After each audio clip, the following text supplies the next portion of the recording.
कभी कभी भगवान को पाने के लिए ना तो लंबी साधना चाहिए, ना कोई मंत्र, ना ही पूजा पाठ, सिर्फ एक सच्चा दिल, एक करुण पुकार चाहिए और फिर वो स्वयं चल कर आ जाते हैं। जैसे उस रात एक चोर की पुकार पर कान्हा वृंदावन की झाड़ियों में प्रकट हो गए। फिर आगे क्या हुआ सुनिए मेरी इस भक्ति गाथा में। नमस्कार, बाबा नीम करोली महाराज जी की कृपा से आज मैं आपको एक दिल को छू लेने वाली भक्ति गाथा सुनाने जा रहा हूँ। एक गांव में एक साधु पंडित जी रहते थे। वो रोज घर घर जाकर श्रीमद् भागवत का पाठ करते थे और भगवान कृष्ण की कथा सुनाते थे और लोगों को ईश्वर की राय दिखाते थे। यह उनका रोज का नियम था। बहुत गहरे भाव से कथा सुनाते थे। एक दिन पंडित जी कथा सुनाने जा रहे थे, तभी एक चोर ने उनका रास्ता रोक लिया और कहा, तुम्हारे पास जो कुछ भी है चुपचाप मुझे दे दो। पंडित जी मुस्कुराए बोले, बेटा मेरे पास तो कुछ भी नहीं है, पर पास ही एक घर है, मैं वहाँ भागवत कथा सुनाने जाता हूँ। वह बहुत दानी लोग हैं और बहुत अमीर भी। जब मैं कथा सुनाऊंगा तो तुम उनके घर जाकर चोरी कर लेना। चोर पंडित जी की बात मान गया। अगले दिन जब पंडित जी कथा सुनाने जा रहे थे तो चोर भी छिपकर वहां पहुंच गया। कथा के बीच में पंडित जी एक जगह का वर्णन करने लगे। यहाँ से मीलों दूर एक गांव है वृंदावन। वहाँ एक लड़का रहता है जिसका नाम है कान्हा। वह हीरे जवाहरातों से लदा रहता है। अगर कोई लूटना चाहता है तो उसको लूट ले। वह रोज रात को पीपल के पेड़ के नीचे आता है। यह सुनते ही चोर बहुत खुश हो गया। उसकी आंखों में चमक आ गई। उसने सोचा अब तो जीवन भर की कमाई एक ही रात में हो जाएगी और पूरा जीवन मौज में कटेगा।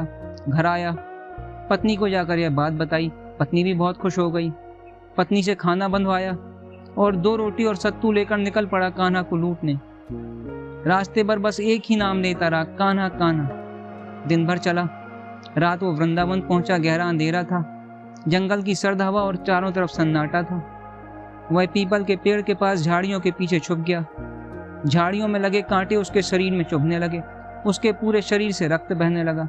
वह असहनीय दर्द से कराहने लगा, लेकिन वह रुका नहीं, बस पुकारता रहा, कान्हा कान्हा। और फिर आधी रात को एक दिव्य प्रकाश फैला और उस चोर की करुण पुकार सुनकर ठाकुर जी एक बालक के रूप में वहां प्रकट हुए।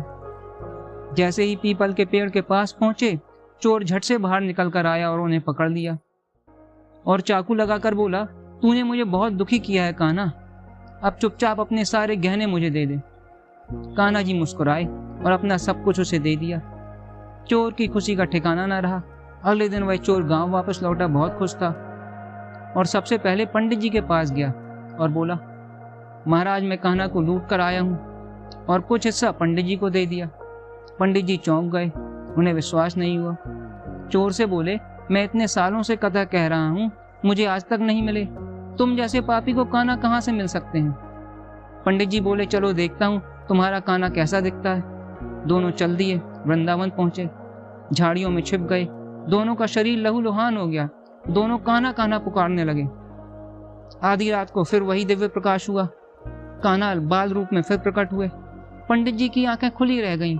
पंडित जी अपने प्रभु को देखकर फूट फूट कर रोने लगे और उस चोर के चरणों में गिरकर बोले, जिसे मैं अपनी कथा में जीवन भर ना पा सका, उसे एक चोर ने अपनी करुण पुकार से पा लिया।